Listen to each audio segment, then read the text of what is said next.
ইতিহাস পাঠ ইউটিউব চ্যানেলে তোমাদের সবাইকে স্বাগত। আমরা চলে এসেছি ক্লাস 7-এর 2024-এর ইতিহাস প্রশ্নবিচিত্রার সেকেন্ড ইউনিট টেস্টের মধ্যশিক্ষা পর্ষদ প্রদত্ত নমুনা প্রশ্নপত্রে।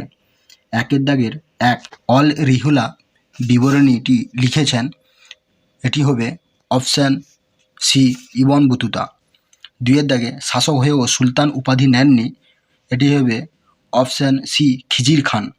তিনের দাগে উত্তরসূরিদের মধ্যে অঞ্চল ভাগ করার তৈমুরীয় নীতি ভেঙেছিলেন, এটি হবে অপশান বি হুমায়ুন। চারের দাগে 12 ভূঁইয়াদের অন্যতম ছিলেন, এটি হবে অপশান বি ঈসা খান। পাঁচের দাগের দিল্লি শহর গড়ে ওঠার ভিত্তি ছিল, এটি হবে অপশান বি যমুনা নদী। দুইয়ের দাগের এক, শূন্যস্থান পূরণ করো। খলিফা ইলতুৎমিশকে ড্যাশ পাঠিয়ে সুলতান হিসেবে কর্তৃত্বের অনুমোদন দিয়েছিলেন, এটি হবে দুর্বাস ও খিলাত পাঠিয়ে। এর দাগে ইলতুৎমিশ ও আলাউদ্দিন খলজির শাসনকালের মধ্যে দুজন গুরুত্বপূর্ণ সুলতানরা ছিলেন, এটি হবে গিয়াসউদ্দিন বলবন ও জালালউদ্দিন খলজি। তিনের দাগে ঠিক না ভুল লেখো।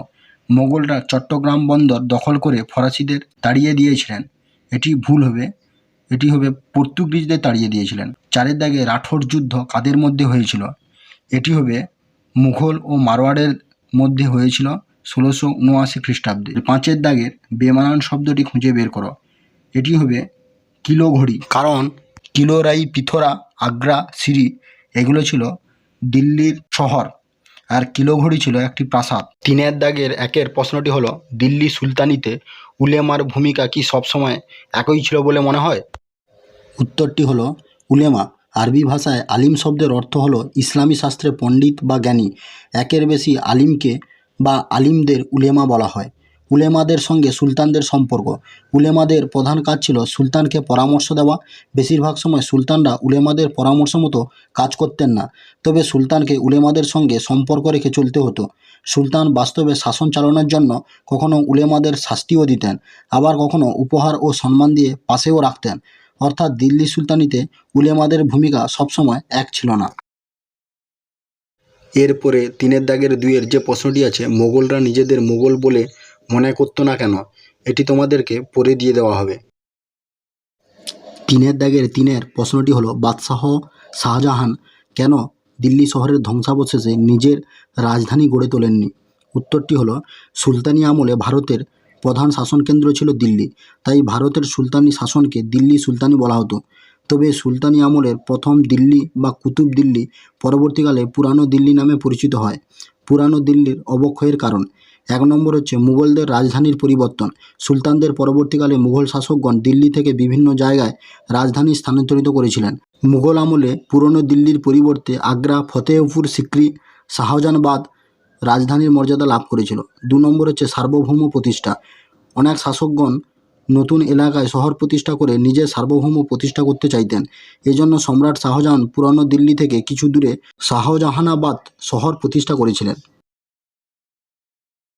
চারের দাগের একের প্রশ্নটি হলো, দিল্লি সুলতানির প্রশাসনিক কাঠামোয় ইকতা ব্যবস্থার গুরুত্ব বিশ্লেষণ করো। উত্তরটি হলো, দিল্লির সুলতানরা বিভিন্ন রাজ্য জয় করে সাম্রাজ্যের আয়তন বাড়িয়েছিলেন। সুলতানরা যেসব রাজ্য জয় করলেন সেই রাজ্যগুলি হলো সুলতানদের এক একটি প্রদেশ। দিল্লি সুলতানির প্রদেশগুলিকে ইকতা বলা হতো। ইকতা ব্যবস্থার গুরুত্ব, ক, তুর্কি শাসনের সূচনা লগ্নে প্রশাসনিক ব্যবস্থা সুদৃঢ় করতে ইকতা ব্যবস্থা কার্যকরী হয়েছিল। খ, ইকতা ব্যবস্থার মাধ্যমে প্রাদেশিক রাজস্ব আদায় ও প্রশাসনিক নিয়ন্ত্রণ সুদৃঢ় করা সম্ভব হয়েছিল। গ, ইকতা প্রদানের মাধ্যমে আমির ওমরাহদের নিয়ন্ত্রণে রাখা সম্ভব হয়। ঘ, প্রাথমিক পর্বে সুলতানগণ ইকতা ব্যবস্থার মাধ্যমে সামন্ত প্রথার অবসান ঘটাতে সক্ষম হন। ঙ, বদলি নীতির ফলে ইকতাদাররা নিজ এলাকায় স্বেচ্ছাচার করতে পারতেন না। চ, যেহেতু জমির মালিক ছিলেন সুলতান, সেহেতু জমির উপর কখনোই ইকতাদারদের প্রাধান্য প্রতিষ্ঠিত হয়নি। ছ, কৃষক স্বাধীনভাবে ইকতাদার বা মাক্তির বিরুদ্ধে সুলতানের নিকট অভিযোগ জানাতে পারতেন, ফলে এই ব্যবস্থায় কৃষকদের স্বার্থ তুলনামূলকভাবে সুরক্ষিত ছিল। বর্গের জ, দূরবর্তী এলাকাগুলি থেকেও রাজস্ব আদায় করা সম্ভব হয়। ঝ, প্রশাসনিক ক্ষেত্রে উৎকর্ষতা বৃদ্ধি পায়। চারের দাগের দুইয়ের প্রশ্নটি হলো, টিকা লেখো। জাপ্তি ব্যবস্থা। উত্তরটি হলো আকবরের ভূমি রাজস্ব ব্যবস্থা। কৃষিভিত্তিক ভারতবর্ষে সুশাসন প্রচলন করার উদ্দেশ্যেই সম্রাট আকবর ভূমি রাজস্ব ব্যবস্থার উপর মনোনিবেশ করেছিলেন। আকবরকে এ কাজে সাহায্য করেন তাঁর রাজস্ব মন্ত্রী টোডরমল। একের দাগে জমি জরিপের মাধ্যমে রাজস্ব স্থির করার যে প্রথা টোডরমল চালু করেন তা জাপ্তি ব্যবস্থা নামে পরিচিত। উর্বরতা শক্তির উপর ভিত্তি করে জমিগুলিকে পোলাচ, পুরৌতি, চাচর এবং বাঞ্জার এই 4 ভাগে ভাগ করা হয়।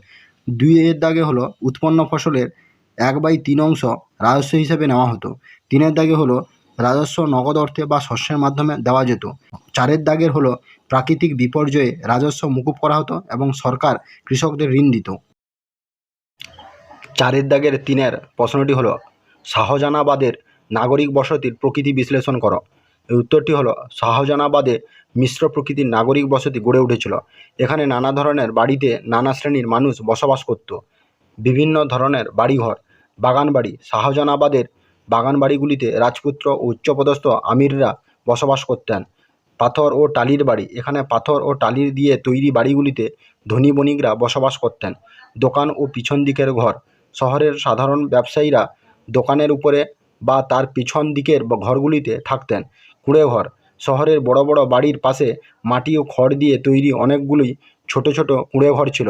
এই কুঁড়ে ঘরগুলিতে সাধারণত সৈনিক, কারিগর, দাসদাসী প্রভৃতি নানান শ্রেণীর লোক বসবাস করত। কুঁড়ে ঘরগুলি মাটি ও খড় দিয়ে তৈরি হতো। আকৃতি ও প্রকৃতি অনুসারে বাড়ির বিভিন্ন নাম। হাভেলি। শহরের সবচেয়ে বড় ও সুন্দর বাড়িগুলিকে হাভেলি বলা হতো। মকান বা কোঠি। হাভেলি থেকে ছোট ও নিচু স্তরের বাড়িগুলিকে মকান বা কোঠি বলা হতো। কোঠরি।